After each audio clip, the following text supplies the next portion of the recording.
I'd barely finished mending the irrigation ditch on my old farm when trouble came knocking, literally.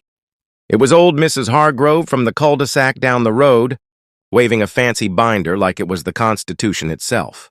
Her so-called neighborhood watch committee had decided my gravel path through the back 40 was now a hazard zone because kids from her street kept joyriding on their dirt bikes. Never mind that this path had been a public easement since my granddad's time. And her fancy gated community wasn't even adjacent to it. They'd been cutting through for barbecues and shortcuts forever. This access is restricted effective immediately, she declared, pinning a glossy sign-up sheet to my mailbox with a thumbtack. It listed rules about permits, fees, and community oversight. I blinked, reading it over. Fees? For my own land? Mrs. Hargrove, I said, keeping my cool. This ain't part of your neighborhood. You got no say here. She puffed up like a peacock. Oh, but we do. We voted unanimously. No entry without committee approval. Sure enough, behind her minivan, a couple of handymen in matching polo shirts were setting up those flimsy plastic barriers, the kind you see at yard sales. They weren't any official crew. I could tell by the off-brand logos. You're on private property, I warned. She just grinned.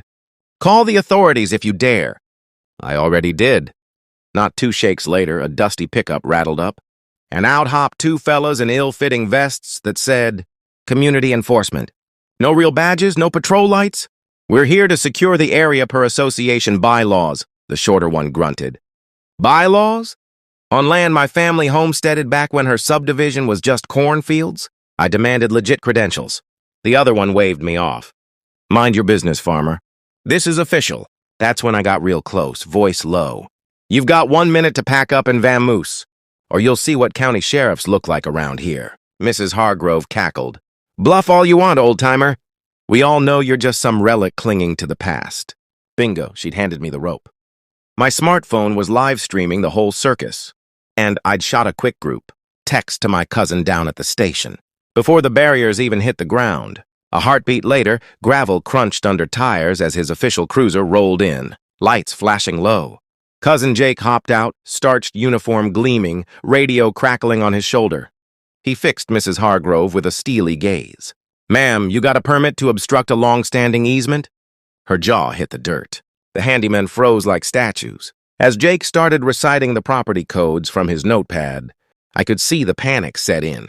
Her enforcers were already backing toward their truck. This meddlesome mess was about to unravel faster than a cheap sweater, and I had front row seats.